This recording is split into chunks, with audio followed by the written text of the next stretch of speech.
そしてもう一つ、本日は折山かりん。結構よ。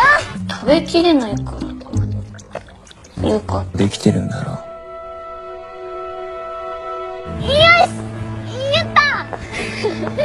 Halo guys, kembali lagi di channel Topeng Hitam Official guys ya. Bagaimana kabar kalian hari ini? Semoga kalian selalu sehat dan banyak rezeki ya guys. Di video kali ini kita akan membahas alur dari sebuah film yang berjudul Teen Bright. Film ini dirilis pada tahun 2017. Oke, tanpa basa-basi lagi langsung saja kita ke alur ceritanya guys ya. Di awal film kita diperlihatkan seorang wanita bernama Karin. Di sini Karin yang bangun tidur langsung didandani secantik mungkin dan siap untuk berangkat ke sekolah. Karin sendiri merupakan putri dari konglomerat yang semua keinginannya selalu bisa terpenuhi. Dirinya merupakan putri tunggal keluarga Oriyama yang sejak kecil selalu dimanja. Setiap hari Karin membaca sebuah buku dongeng favoritnya yang bercerita tentang seorang pangeran dan putri yang menikah. Dongeng tersebut selalu menginspirasi Karin untuk menemukan pangerannya sendiri. Di sisi lain, Karin juga memiliki pengasuh pribadi yang bernama Kaburaki. Kaburaki adalah pengasuh yang akan selalu memenuhi keinginan Karin apapun kondisinya. Di ulang tahun Karin yang ke-16 bertepatan dengan hari pertamanya menjadi siswi SMA. Dalam perjalanan ke sekolah, tiba-tiba mobilnya dicegat oleh seorang laki-laki bernama Isuzu. Dirinya merupakan teman masa kecil Karin. Di sini dia memberikan bunga sebagai hadiah ulang tahun Karin. Sesampainya di sekolah, Karin melihat ada kerumunan di lapangan sepak bola. Di sini semua cewek ternyata memperhatikan cowok yang bernama Nao Surugi. Yang ternyata Nao adalah cowok populer di sekolah tersebut. Karin yang melihatnya sedikit terpengaruh dengan pesonanya. Bagi Karin, Nao mirip sekali dengan tampilan pangeran di dalam buku dongengnya.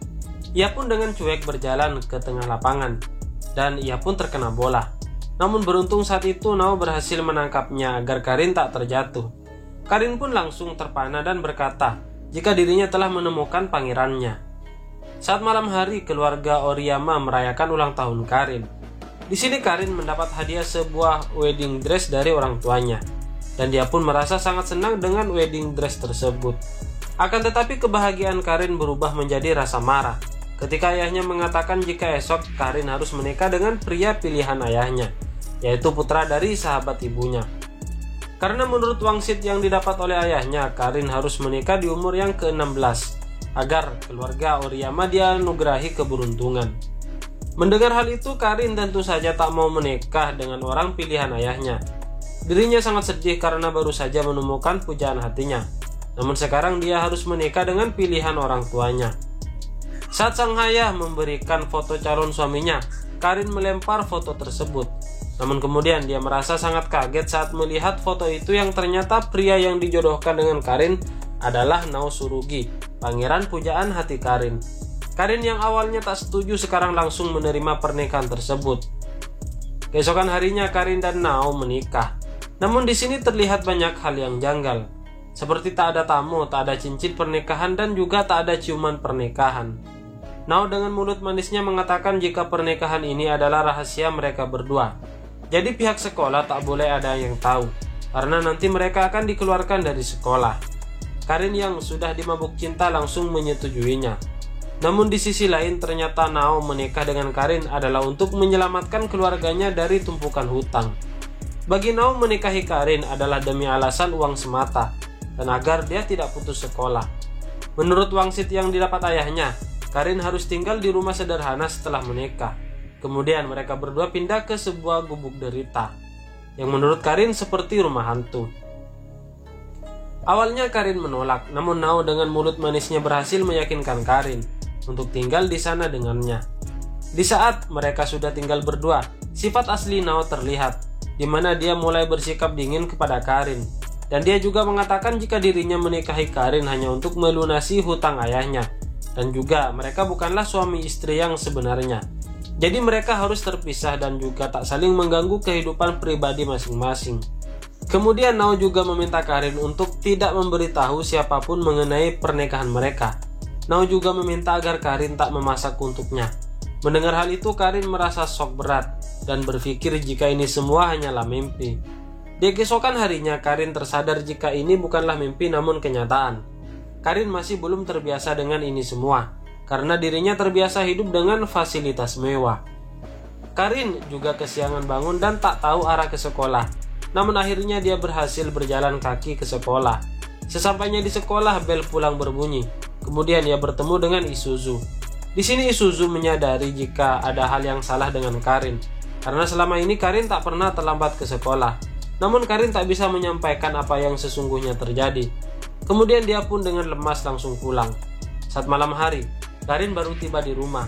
Di sini Nao sempat memarahi Karin karena pulang terlalu malam. Sementara di rumah sangat berantakan. Karin yang merasa tak tahan, dia langsung menangis dan berkata jika dirinya tak tahu jalan ke sekolah. Ia juga tak tahu cara menggunakan kamar mandi dan cara beres-beres rumah. Nao yang mendengar hal itu, dia pun terkejut sambil tertawa karena Karin ini benar-benar anak manja yang tak tahu apapun. Kemudian Nao mengatakan jika dirinya akan mengajari Karin. Mendengar hal itu membuat Karin bersemangat dan akhirnya hari-hari Karin diisi dengan belajar melakukan banyak hal. Singkat cerita, Karin sudah mulai terbiasa dan dia sempat memasak sendiri. Meskipun terlihat mengerikan, namun rasanya sangatlah nikmat. Keduanya pun mulai dekat, namun mereka memiliki masalah kecil di mana Karin tak bisa mengatur keuangan. Dirinya menghabiskan uang bulanan yang dikirim oleh ayahnya dan tersisa sedikit. Nao pun berpikir keras bagaimana cara mereka untuk berhemat. Kemudian mereka mengunjungi keluarga Karin karena Karin ingin meminta uang belanja bulanan. Namun Nao menolak dan mengatakan jika dirinya akan berhemat menggunakan uang yang tersisa. Malam itu mereka berdua menginap di rumah keluarga Karin dan harus tidur bersama. Di sini Nao sempat mengatakan jika dirinya tak pernah membenci Karin. Mendengar hal itu, Karin pun merasa bahagia karena Nao tak membencinya. Saat di sekolah, Isuzu mulai menyadari perubahan Karin belakangan ini. Dirinya mulai mencurigai Karin. Kemudian dia berusaha mengorek informasi dari Karin. Akan tetapi Karin cukup bisa menjaga rahasianya. Namun usaha Isuzu tak berhenti di situ. Ia menyuruh orang untuk mengikuti Karin agar mengetahui alasan Karin berubah. Setelah mendapat informasi, Isuzu bertanya kepada Karin, apakah keadaan berubah karena pacarnya? Di sini Karin mengatakan jika dirinya tak memiliki pacar. Isuzu sangat kagum dengan Karin yang tak berbohong karena sebabnya Nao bukanlah pacar melainkan suami Karin. Suatu hari Isuzu menculik Karin dan mengancam jika Karin harus bercerai dengan Nao. Karena jika tidak, dia akan menyebarkan mengenai pernikahan mereka. Saat malam hari, Nao datang untuk menyelamatkan Karin. Di sini Isuzu marah besar kepada Nao karena sudah merebut impian Karin yang ingin menikah dengan pangeran. Namun Nao malah membuat Karin hidup miskin. Isuzu pun mengatakan jika Nao tak akan bisa melakukan apapun untuk membahagiakan Karin, dan juga menyuruh Nao untuk bercerai dengan Karin. Nao pun kemudian menyadari jika dirinya memang tak bisa melakukan apapun untuk Karin, dan dia menikah dengan Karin hanya untuk melunasi hutang ayahnya, agar dirinya bisa tetap bersekolah. Setelah melewati hari-hari yang berat, Nao berjanji akan mengajak kencan Karin. Namun jika Karin tak mendapat nilai merah dalam ujiannya. Setelah ujian selesai, Nao menepati janjinya. Akhirnya mereka berdua berkencan untuk pertama kalinya. Di sini Karin terlihat sangat bahagia menghabiskan waktu bersama Nao. Begitupun juga dengan Nao. Kemudian mereka berdua juga menikmati waktu bersama-sama. Di sini Nao menyadari jika dirinya juga sangat mencintai Karin. Namun Nao sudah bulatkan tekad untuk bercerai dengan Karin. Saat akan pulang, Nao mengajak Karin untuk bercerai. Karin pun merasa sangat sedih dengan hal tersebut. Ketika Karin sampai di rumah, ternyata Nao sudah menandatangani surat cerainya. Kemudian Nao juga berhenti dari sekolahnya. Hal itu membuat ibunya marah karena Nao melakukan sesuatu yang egois. Di sisi lain, Karin kembali ke rumah orang tuanya. Dirinya tak berhenti menangis sejak hari itu. Orang tuanya juga tak bisa melakukan apapun karena keduanya bukanlah anak kecil lagi. Saat mengetahui Karin yang bersedih, Isuzu mengajak Karin untuk menghabiskan waktu berdansa berdua. Di sini Isuzu juga mengingatkan Karin tentang impiannya untuk bahagia bersama pangeran. Beberapa waktu kemudian, Isuzu juga sempat menyatakan cintanya kepada Karin layaknya pangeran yang ada di buku dongeng. Di sisi lain, Kaburagi menemui Nao dan menyerahkan surat cerai yang sepertinya sudah ditandatangani oleh Karin. Ia juga memberikan buku dongeng yang selalu dibaca oleh Karin. Kaburagi juga mengatakan jika sejak kecil keinginan Karin selalu tercapai. Setelah menikah dengan Nao, hal itu juga merupakan keinginan Karin.